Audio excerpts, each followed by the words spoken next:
Donald Trump's national security advisor says that the Korean denuclearization process should be modeled on what happened in Libya.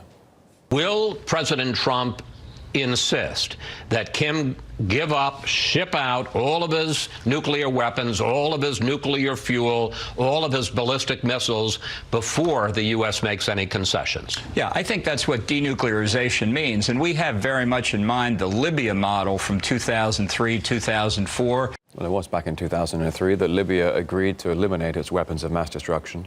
RT's Murad Gazdiev takes a look at how all of that turned out. Remember the Colonel Gaddafi? He once had a nuclear program. Scary stuff, desperate with nuclear weapons. So the world sanctioned him, pressured him, punished him. Eventually, Colonel Gaddafi offered to scrap his nuclear program. The US and Britain made the deal, all hush-hush. They lifted sanctions, resurrected relations, made friends. 7 years later, they came back and helped kill him.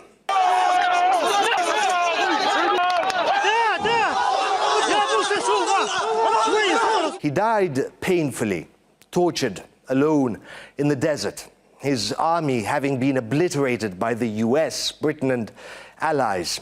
His murderers, freedom fighters they called them then, would go on to plunge Libya into anarchy, killing thousands. Many earned a place on terror lists. Later, pundits in America, in Europe, in Korea would write that perhaps Gaddafi giving up the only weapon that could have protected him was a bad idea. In Pyongyang's view, the Libyans took the economic bait, foolishly disarmed themselves, and once they were defenseless, were mercilessly punished by the West. The president of former Libyan leader Gaddafi's brutal death does not offer much confidence Kim Jong-un about a safe exit. The Libyan crisis is teaching the international community a grave lesson. Iran, when giving up its nuclear program, thought it could get a better deal. I want to ask if you have made up your mind to pull out of that deal, and if you do pull out of that deal, are you worried that it sends the wrong message to North Korea as you seek to enter nuclear talks with Kim Jong-un? No, I think it sends the right message. You know, in 7 years, that deal will have expired, and Iran is free to go ahead and create nuclear weapons. That's not acceptable. 7 years is tomorrow. That's not acceptable. You can't help but wonder at the logic, if there is any. It's hard to tell sometimes with Trump. How is ripping up a nuclear disarmament deal a good thing or a good precedent? Maybe North Korea will get it. It has now floated the idea that it too could give up its nuclear program.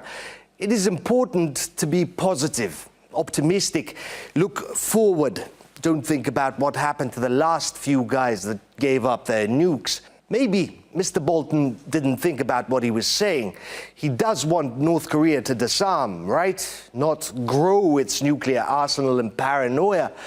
Or perhaps Mr. Bolton, one of the most hawkish and militant officials in the US, brought up Libya on purpose.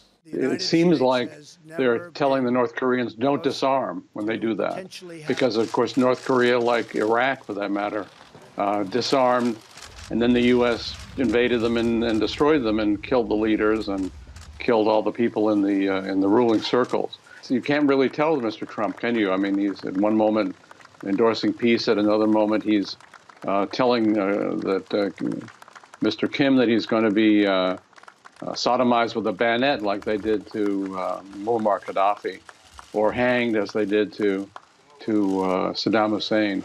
If the North Koreans feel the U.S. is going to destroy their country, that would affect all the countries in that area.